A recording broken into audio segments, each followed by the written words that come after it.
Hello everyone, you are watching Search Education. And আগের দিনের যে স্কিল বেঙ্গল ইনিশিয়েটিভের ভিডিওটা ছিল সেখানে আমি বলেছিলাম যে নেক্সট ভিডিওতে আমি 100 রুপিস থেকে কী করে ক্রোর রুপিসে পৌঁছাতে হয় তার স্ট্র্যাটেজি বলবো।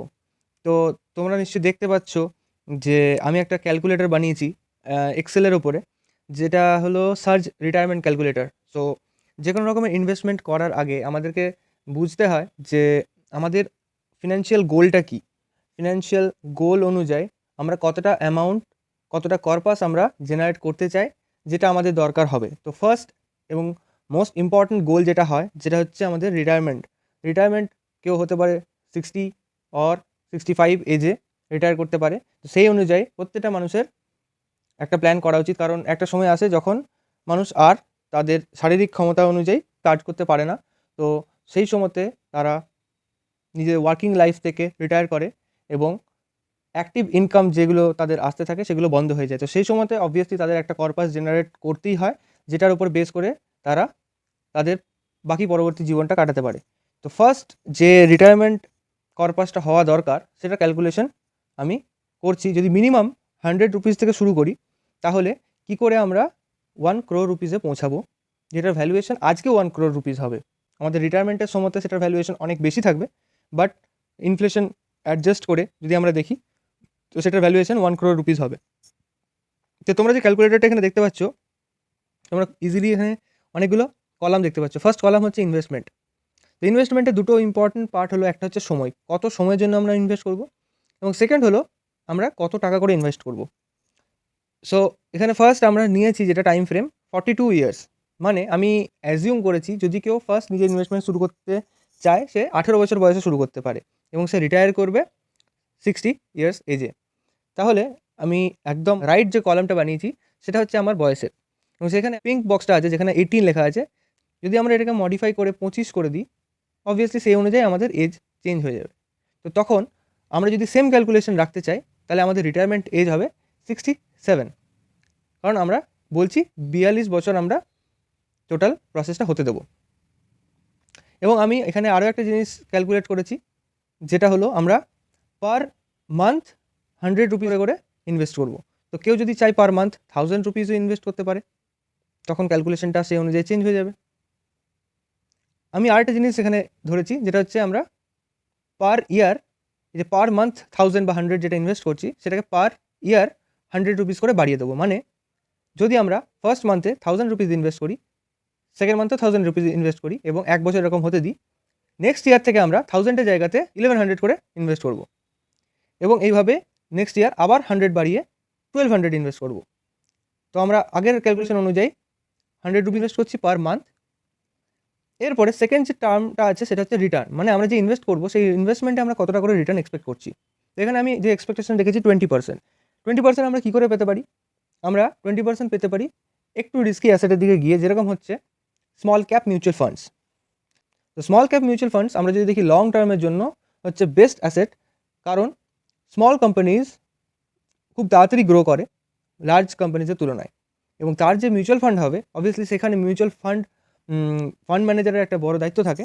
আমরা এক্সপেক্ট করছি যে তারা ভালো কাজ করবে এবং প্রপার স্ট্র্যাটেজি মেনটেন করেই ইনভেস্ট করবে। তো আমরা ডাইভার্সিফাই করার জন্য আমরা 2-3 রকমের স্মল এবং মিড ক্যাপ নিতে পারি। কিন্তু আমরা যেটা লং টার্মে এক্সপেক্ট করছি যে লার্জ ক্যাপের তুলনায় small and mid cap obviously বেশি রিটার্ন জেনারেট করবে। তো স্মল ক্যাপ কী হয়, লার্জ ক্যাপ কী হয়, মিড ক্যাপ কী হয়, এর সম্বন্ধে আমরা আরও ডিটেলসে পরবর্তী ভিডিওতে ডিসকাস করব।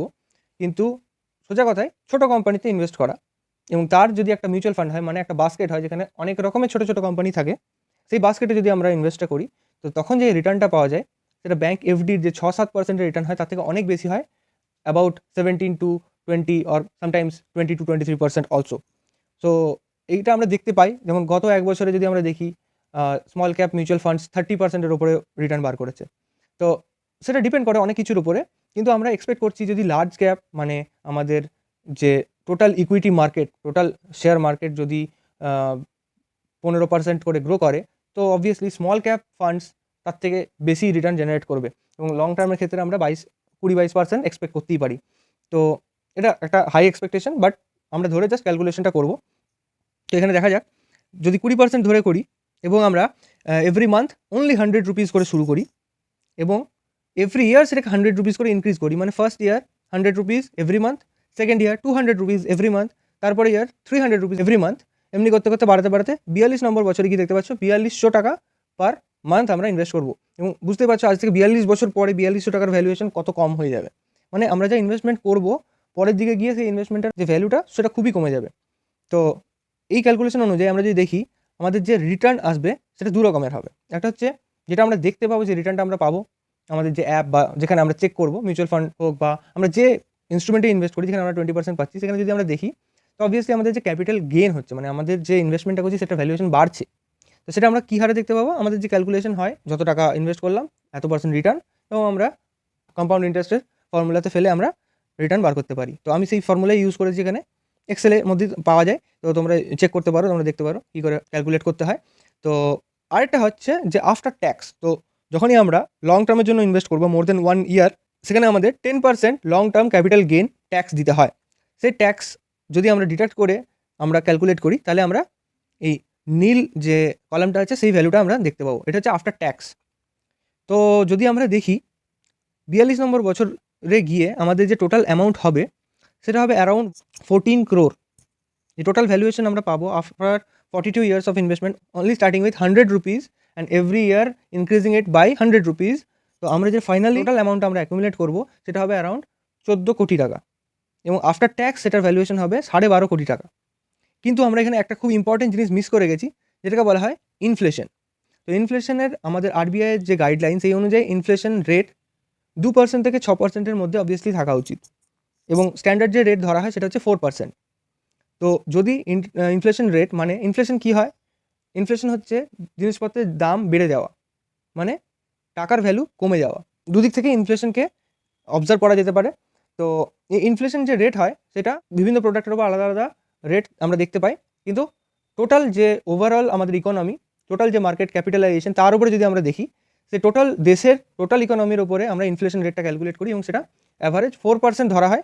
কিন্তু কখনো বেড়ে যেতে পারে, অ্যারাউন্ড 6% যেতে পারে, তখনই আরবিআই কিছু পলিসি চেঞ্জ করে বা কিছু রুলস চেঞ্জ করে তাকে আবার কমানোর চেষ্টা করে, এবং যদি 2%-এর কাছাকাছি চলে যায় তাহলে আমাদের গ্রোথ অনেক কমে যায়।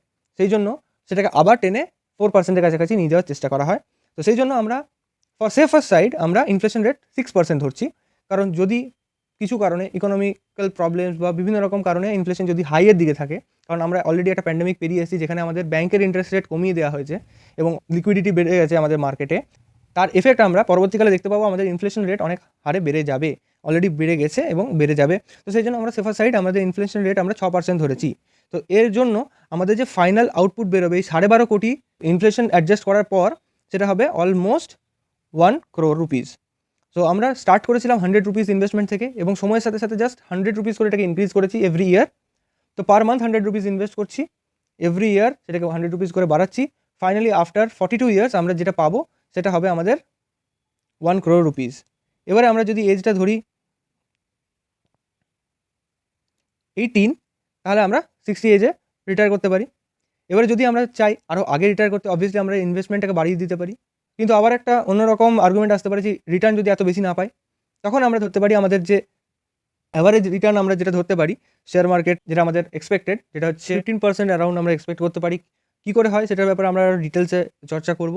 কিন্তু আমরা যদি লাস্ট 40 ইয়ার্সের ডেটা দেখি, তো সেখানে আমরা দেখেছি অলমোস্ট 15 to 16% আমাদের ইকুইটি গ্রো করেছে।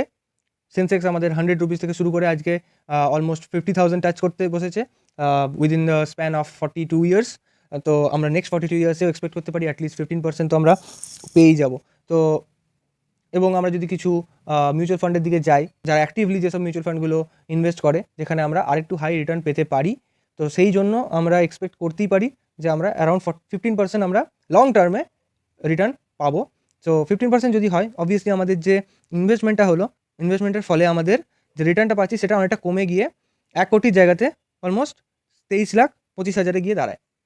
তো যদি এটাকে আমরা ইনক্রিজ করতে চাই, তো আমরা ইনভেস্টমেন্টটাকেও আমরা কিছুটা বাড়িয়ে দিতে পারি, যে পার মান্থ 100 রুপিসের জায়গায় আমরা 500 রুপিস করে দিতে পারি, অ্যান্ড ইনক্রিমেন্টটাও 500 রুপিস করে দিতে পারি।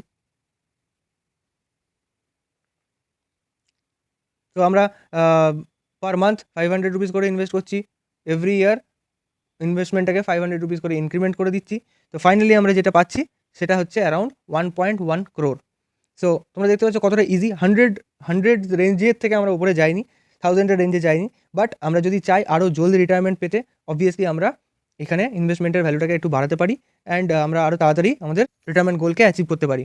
তো তোমরা এই ক্যালকুলেশনগুলো করতে পারো। এই এক্সেল শিটটা আমি ডেসক্রিপশনে দিয়ে দেবো, তোমরা অবভিয়াসলি চেক করো। এবং যদি তোমাদের কোনো প্রবলেম হয় তোমরা অবভিয়াসলি আমাদের ডিসকর্ড সার্ভার কিংবা টেলিগ্রাম গ্রুপে এসে জিজ্ঞেস করো। এবং তোমরা এই এক্সেল শিটের মধ্যে যে ডেটাগুলো আছে সেগুলোকে নিজেদের মতো করে নিজেদের রিকোয়ারমেন্ট অনুযায়ী মডিফাই করো অ্যান্ড দেখো তোমরা কীভাবে নিজেদের গোলকে অ্যাচিভ করতে পারো। তো তোমরা যে এখানে দেখতে পাচ্ছ পিঙ্ক বক্সগুলো, সেখানে তোমরা নিজেদের ডেটাগুলোকে পুট করতে পারো নিজেদের রিকোয়ারমেন্ট অনুযায়ী অ্যান্ড তোমরা ফাইনাল ভ্যালুটা ক্যালকুলেট করতে পারো। তো তোমরা অবভিয়াসলি চেক করো এবং এই অনুযায়ী নিজেদের গোল সেট করতে থাকো এবং ইনভেস্টমেন্ট করতে শুরু করতে পারো। যদি তোমরা ইনভেস্টমেন্ট করতে চাও মিউচুয়াল ফান্ডের থ্রুতে, আমি ডেসক্রিপশনে একটা লিঙ্ক দেবো, যেটা হচ্ছে আমাদের খুবই পপুলার একটা অ্যাপ, যেটা আমি নিজে পার্সোনালি ইউজ করি। খুবই সুন্দর অ্যাপ এবং ইউআইটা খুবই সুন্দর। তো তোমরা নিজেদের মতো করে সেখানে বিভিন্ন মিউচুয়াল ফান্ড চেক করতে পারো, তাদের রেটিং দেখতে পারো, তারা কোন কোন স্টকে ইনভেস্ট করে সব দেখতে পারো, ফুল ডিটেলস দেখতে পারো, লাস্ট 5 ইয়ার্স তারা কীভাবে পারফর্ম করেছে সেগুলো দেখতে পারো। তো তোমরা ওখানে ফ্রিতে নিজেদের অ্যাকাউন্ট খুলতে পারবে, কোনো রকম চার্জেস লাগে না। অ্যান্ড তোমরা টোটাল যে রিসার্চের ডেটাও তুমি ওই অ্যাপের মধ্যে ডাইরেক্টলি পেয়ে যাবে, চেক করতে পারো। অনেক রকমের ডেটা অ্যাভেলেবেল আছে সেখানে, তোমরা নিজেদের মতো করে চুজ করে ইনভেস্টমেন্ট শুরু করতে পারো। বাট যে কোনো রকম ইনভেস্টমেন্ট করার আগে অবভিয়াসলি রিসার্চ করে নেওয়া দরকার। সো এই ক্যালকুলেটরটাকে ইউজ করো অ্যান্ড মিউচুয়াল ফান্ডে ইনভেস্টমেন্ট করতে হলে obviously Groww is a good option. Account ওপেনিংয়ে যদি কোনো প্রবলেম হয় গ্রোতে, অবভিয়াসলি আমাকে পিং করতে পারো আমাদের ডিসকর্ড সার্ভার কিংবা টেলিগ্রাম গ্রুপে।